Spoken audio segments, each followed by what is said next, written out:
Hi friends, thanks for joining me. Today I've got a new video for you for Hip Kit Club and I'm using the January kits. And part of the January main kit this month were these beautiful fringe papers. So they're already chopped up into fringes for you and they're a mix of kind of like mixed media, kind of galaxy type things. So can't really explain it very well. Anyway, you can see them there. And I had it in my mind to create a kind of a balloon, a simple shape that I could layer up with the fringe, because I kind of envisaged a pinata type thing, so where they're all fringy and textured, and so I wanted to create one of those, but I needed a simple shape and I thought a balloon would be great. I think balloons are fab because they kind of signify celebration and happy things, so I thought it was a really good thing to do. Now I know lots of people don't have things like a silhouette or anything, so the technique I've used hopefully anyone can do if you've got a printer and a pair of scissors. So as you can see there, I've chopped down the fringe pieces and I'm just laying them onto the reverse of my balloon template, which I've just printed off. I found it off the internet. Now, rather than laying them all straight, I thought it might be fun actually to lay them at angles. So they're not jolly angled when you see the final thing, but rather than just being perfectly straight, I thought it would just be a little bit more fun so that you could see some of the fringe elements more clearly than others. And I just did my best to space them as evenly as I could, but by angling them, I think it is a bit more forgiving in terms of if your spacing isn't perfect, it'll be really hidden. So when you cut around this shape or a shape, what you'll find is that you'll probably chop off a little bit of fringe, just because you need to chop it off before the join. So do make sure that you save your little pieces and you can just fill those in if you do chop off a little bit and it looks like it's missing. So you can see I did that on that top fringe there was a little bit missing, so I had to go and find the piece that it came from, which was actually a lot harder than it looked to find the correct one, but there you go. And then what I did is I just cut off the pieces just to hide it as best I could. But actually when you see it in real life, you really can't see it at all, so I thought I did a good job there. So so now you can see where I was going with this. And what I'll do is I'll do some stitching off camera just to keep it all in place and give it a nice little finishing touch, which is what I've done there. And for this, I'm going to do 2 balloons, and just to make my life simple, my second balloon is just going to be cut from pattern paper. So again, if you don't have something like a silhouette or a cricket, you could do this then if you wanted a shaped piece and don't have a cutting machine. So that's always quite handy. So I was inspired by some of the little teacups I think that came in the Pocket Life kit this month. I think it was all about self-care and tea and coffee and so on, but the little teacups, and when I was looking for some photos, I saw these of the kids from when they were little on a teacup ride. So I thought, oh, that sounds perfect. Because I wanted something outdoors that I kind of, when you fixate on something and you probably think, oh, I don't know what the balloons have got to do with anything, but I really wanted to make this fringed balloon, and once I had that idea, I couldn't get past it.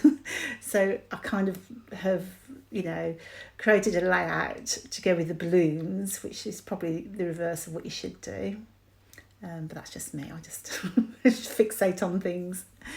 So I found these 3 photos. Now, I don't generally, if I was scrapping more than one photo, they would be the same size or the same, dimensions roughly. These are all about the same height, but I've chopped them down to fit them into my layout. So they're all different, actually are different sizes altogether. So that can look a bit disjointed if you're not careful. So the way I'm getting over that then is to have them set at a jaunty angle from one another. Because I need to squish them in, otherwise they'd go straight across the page. I do need to overlap some of the photos. So again, that was part of my decision making when trying to organise those photos there. So I've matted them onto pattern paper. I've done a torn border below, and that will help bring everything together because it could look quite busy, but I feel like the torn border will be a good foundation for those photos to rest. And just to add a bit of dimension and interest, I've just hand cut some tags there, which I absolutely adore. I love a tag. We did have a die tag in the, I think it was back in December, or it could be this month actually, it feels like a long month. So you could die cut those, and the tag dies are fantastic, but I was being a bit lazy. It was early in the morning and I just didn't want to get out my die cutting machine, so I just hand drew the tags, or traced a tag. Now that Hooray puffy sticker is gorgeous, and I thought fitted my theme perfectly, but I needed a bit of oomph, so I just matted it onto some of the yellow cardstock this month. And when I looked at the whole thing, I felt it needed a bit of more colour. It was very wide, very pale colours that I'd chosen. So to get around that, I'm going to use that gorgeous cloud stencil. I believe we got this in a kit last year, the colour kit, and I thought I wrote it down. It was the Delightful thing. I'm just looking now. It was called Delightful, but I've forgotten to write down the month. I'll find that out for you. If it's still available, guess it, because it is the best thing since sliced bread. So as you can see here, each edge has got some puffy cloud shapes, and all you do is take your ink and a blending tool, and then I would blend from the stencil outwards so that you get a nice soft edge, gradient edge there. And to make mine stretch across the page, as you can see, it's really simple. You just lay it down and then move it across. Spin it round so that you don't get too many clouds of the same shape. You could use different colours to get this effect, but I find it's just easier for me if I just use a single colour and change the amount of ink I put on. So some of them are darker, some of them are lighter. But you can see it just is a fantastic effect, isn't it? So I've got quite a few clouds on mine just to add that interest and make it look pretty. So my other top tip would be to make sure you don't want any hard edges, just to really work from the centre outwards in my case.